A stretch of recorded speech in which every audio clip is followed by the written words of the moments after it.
అండి ఇక్కడ వచ్చిన పెద్దవారికి అందరికీ నమస్కారం.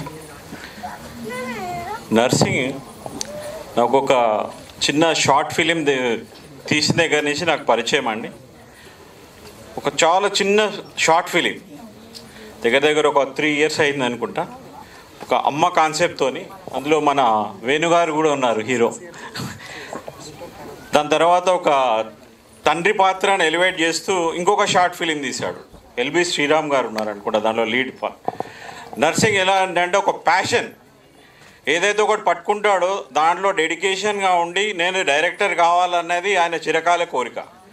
నేను నా దగ్గరికి వచ్చినప్పుడు అన్న ఇట్లా చేద్దాం అనుకుంటున్నా అంటే, నీ టాలెంట్ని ప్రతిదీ కూడా ఏదైనా ప్రయాణం ఒక చిన్న అడుగుతూనే వస్తుంది. నర్సింగ్ పెద్దగా వేసి ఫెయిలియర్లు చూసుకునే బదులు చిన్నగా పోదామంటే, ఆ 2 షార్ట్ ఫిలిమ్స్ తీసిన తర్వాత సడన్గా ఇట్లాంటి ప్రాజెక్ట్స్ ఉన్నాయి. ఇప్పుడు అన్న చెప్పినట్టుగా, అన్న వెళ్ళిపోయారా వెంకటన్న, మీరు చెప్పినట్టుగా సేనా కోసం నాకు కూడా చెప్పాడు, మొత్తం ఆడియో చూపించాడు. నేను అంత అబ్జర్వ్ చేయలేదు, మీరే డాక్టర్ అందరూ అని చెప్పేసి. ఇట్లాంటివి లేదు, ఇట్లాంటివి చాలా ఉన్నాయి ఈయన మైండ్లో. నాకు చాలా స్టార్టింగ్ నుంచి తెలుసు. కాకపోతే ఇద్దరం కలిసి ఓ పెద్ద పిక్చర్ చేయాలన్నది ప్రపోజల్ ఉంది, తప్పకుండా చేస్తాం కూడా. అయితే ఆయన ప్యాషన్ ఏంటంటే నేను డైరెక్టర్ కావాలంటాడు. మీరు ఎప్పుడైనా ఆయన నరేషన్ చేసినప్పుడు వినండి, అంతా వదిలేసి ఆయన లోపల లీనం అయిపోతారు. రైట్, తప్పకుండా. సో ఆయన ఇలాంటి కాన్సెప్ట్లు దేవుడిపై తీసే కాన్సెప్ట్లు, డివోషనల్ కాన్సెప్ట్లు ఆయన దగ్గర చాలా ఉన్నాయి.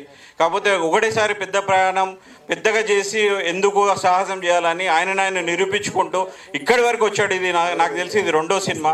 ఒక కామెడీ సినిమా చేశాడు బ్రహ్మచారి అని చెప్పి, అది చాలా బాగా వచ్చింది.